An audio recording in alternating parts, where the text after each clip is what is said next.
क्या आप जानते हैं कि मोहो प्रो के साथ आप अपने ख्यालों को हकीकत में तब्दील कर सकते हैं। आज से मैं आपको एक ऐसी सीरीज सिखाने जा रहा हूं जहां आप मोहो प्रो 2D एनिमेशन सॉफ्टवेयर को यूज करते हुए अपने किसी भी ख्याल को एनिमेशन में तब्दील कर सकेंगे।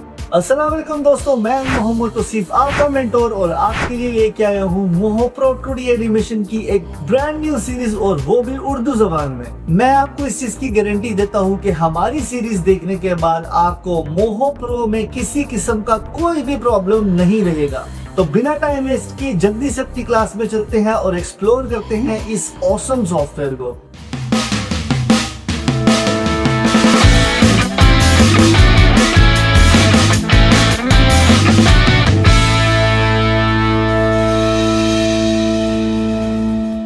अस्सलाम वालेकुम दोस्तों, तो कैसी लग रही है आपको मोहो प्रो की ये सीरीज़ जो कि हम लोगों ने स्टार्ट की हुई थी स्पेशली फॉर बिगनर्स। अच्छा, अभी मैं आपको ये बताना चाहता हूँ कि मोहो प्रो के बेसिक टूल्स और शेप्स के बारे में तो मैंने आपको बता दिया है। आज से हम एक ऐसा सेशन स्टार्ट करने वाले हैं जिसमें हम प्रॉपर एक आर्ट वर्क को मोहो में इंपोर्ट करना सीखने वाले हैं, और उस आर्ट वर्क को इंपोर्ट करने के बाद हम लोग प्रॉपर रिग करना सीखेंगे, और रिग करने के बाद हम उसकी एनिमेशन बनाना सीखेंगे। तो अभी ये थोड़ा एडवांस हो जाएगा, तो आपने क्लास को बिल्कुल भी स्किप नहीं करना और इन्जॉय करना है इस ऑसम ट्यूटोरियल को। सो दोस्तों, इस क्लास में हम लोग ये सीखने वाले हैं कि हम किस तरीके से किसी भी PSD जो हमारे पास कैरेक्टर्स होते हैं उसको किस तरीके से मोहो प्रो के अंदर लेके आ सकते हैं। तो इस वीडियो में हम लोग एक PSD कैरेक्टर को मोहो प्रो के अंदर लेके आएंगे। सो दोस्तों, मेरे पास सबसे पहले कैरेक्टर अवेलेबल है जिसका हर एक पार्ट जो है वो लेयर्स की शेप के अंदर है। मतलब यह है कि मेरे पास पूरा कैरेक्टर जो है वो उसकी हर एक ऑप्शन अलग है।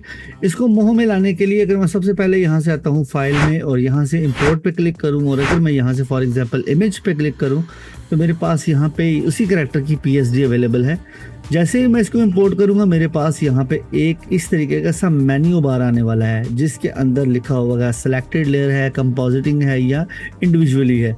फॉर एग्जांपल अगर मैं अपने कैरेक्टर को इनमें से किसी एक ऑप्शन को यूज़ करते हुए लेके आता हूँ, लेट्स सपोज, तो मैं यहाँ से आऊँगा और मैं लेयर टू PNG पे क्लिक करूँगा। मैंने जैसे ही इसके ऊपर क्लिक किया, यहाँ पे मेरे पास PSD फाइल अवेलेबल है जो मैंने ऑलरेडी में से डाली थी। चूज़ करूँगा तो मेरे पास पूरा कैरेक्टर आ चुका है। फॉर एग्जांपल मैं इसके ऊपर राइट क्लिक करके इसके सोर्स को फाइंड करना चाहता हूँ, तो मैं यहाँ से सोर्स इमेज टू फाइंड पे क्लिक करूँगा तो मुझे जहाँ पे मैंने फाइल्स रखी हैं, जिस पैटर्न में रखी हैं, मुझे ये टोटली उसी पैटर्न को शो कर देगा। अगर मैं दोबारा से इंपोर्ट करता हूँ, इमेज को इंपोर्ट करते हैं फॉर सिलेक्टेड लेयर्स पे, तो इसमें मेरे पास सारी लेयर्स हैं। मैं किसी एक लेयर के ऊपर भी सिलेक्ट करूँगा तो मेरा पूरा कैरेक्टर आ जाएगा। अगर मैं इसको इंपोर्ट करता हूँ फॉर एग्जांपल यहाँ से कंपोजिटिंग के ऊपर, तो मेरा ऑलरेडी कैरेक्टर जो है वो आ रहा है, लेकिन इसके अंदर कोई भी लेयर्स अवेलेबल नहीं है। ये पूरी की पूरी एक PSD को ही लेके आ रहा है। तो मैं जैसे फॉर एग्जांपल इसके ऊपर क्लिक करता हूँ, ओपन सोर्स में आऊँगा तो ये सीधा मुझे ले जाएगा फोटोशॉप में, जो कि मुझे ये कैरेक्टर बिल्कुल भी ऐसे नहीं चाहिए। इसमें मैं सिर्फ कैरेक्टर में यहाँ पे चेंजिंग कर सकूँगा। तो मैं सिंपल आता हूँ, यहाँ से फाइल में इंपोर्ट करने वाला हूँ कैरेक्टर को। सिंपली बेस्ट वे इसका यह है कि आप ओपन पे क्लिक करें और इसको लेके आएँ इंडिविजुअली। अगर मैं इसको इंडिविजुअली लेकर आता हूँ तो मेरे पास पूरा कैरेक्टर उस तरीके से ही आएगा जिस तरीके से मेरे पास ये फोटोशॉप में मैंने बना के रखा था। इसकी हर टांग, हर चीज़ अलग अलग आएगी।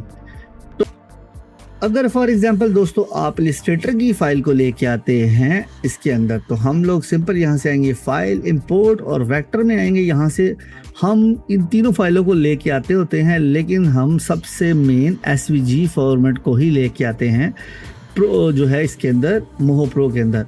इस वजह से क्योंकि ये कलर को ख़राब नहीं करती और आप इसकी फ़ाइल के साथ काफ़ी काम कर सकते हैं। मैं आपको सिंपल एक डेमोन्स्ट्रेशन दिखाता हूँ। यहाँ पे मैं एक कैरेक्टर को ओपन करता हूँ और उसको हम लोग लेके आते हैं इसके अंदर, तो उसको एक्सप्लोर करते हैं उसके साथ। तो मैं सिंपल यहाँ से आऊँगा अपने इलस्ट्रेटर में। यहाँ पे मेरे पास एक कैरेक्टर अवेलेबल है जिसके हाथ में एक अम्ब्रेला है। तो मुझे क्या करना है कि सबसे पहले कैरेक्टर की जो शेड्स हैं उनको थोड़ा सा जो है एक कलर में लेके आना है, ताकि मैं आगे कलरिंग जो है वो मोहो प्रो में जाके कर सकूं। फॉर एग्जांपल इसकी अम्ब्रेला में कलरिंग आपको देख रहे हैं ग्रेडियंट कलर्स है। मैं इन सब को सेलेक्ट करने वाला हूं और एक सिंपल सादा कलर लूँगा। जैसे अब इसकी गालों के नीचे ये थोड़े शेड्स बने हुए हैं तो मैं इनके कलर को भी थोड़ा सा डार्क कर लूँगा, और इसकी आई लैशेज जो हैं इनको भी थोड़ा सा जो है ना मैं डार्क कर देता हूँ ताकि ये सिंगल एक कलर में आए।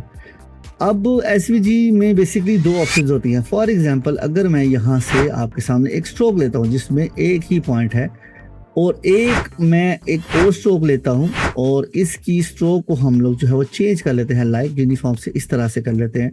तो अब मेरे पास यहाँ पे जो फाइल है, अगर मैं इसको लेके आऊँ, मैं फाइल को आता हूँ, करता हूँ सेव एज। अगर मैं सेव एज इस पर क्लिक करता हूँ और इसको लेकर आता हूँ एसवीजी मोड में, एसवीजी में लेके इसको सेव करेंगे, तो आपने मेन चीज़ हमेशा याद रखनी है कि एसएससी प्रॉपर्टीज़ जो है वो स्टाइल एट्रीब्यूट के ऊपर होनी चाहिए, ये प्रेजेंटेशन पे नहीं होनी चाहिए, ये स्टाइल एट्रीब्यूट पे होनी चाहिए। आपने इसको कर लेना है सिंपल ओके।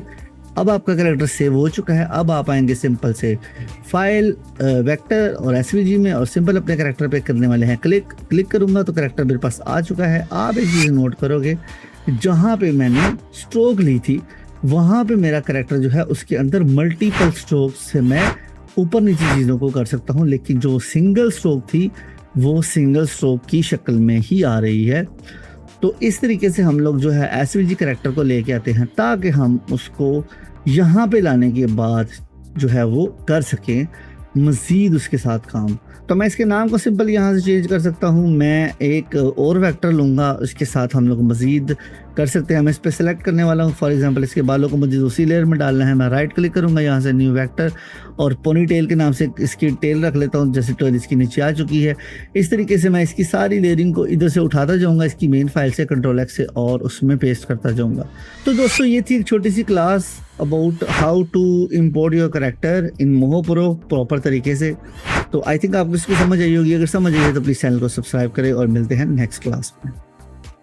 सो दोस्तों कैसी लगी आपको ये क्लास? आई थिंक आपको पसंद आई होगी। अगर आपको इस क्लास की समझ आ रही है और आप चाहते हैं कि हम आपके लिए भी आपकी मर्जी का कोई ट्यूटोरियल बनाए, तो बिना टाइम वेस्ट किए हमें डीएम करें, लाइक करें हमारे चैनल को, सब्सक्राइब करें, शेयर करें अपने दोस्तों के साथ। और अगर किसी भी चीज़ में प्रॉब्लम है हो तो बंदा हाजिर है। अल्लाह हाफिज़।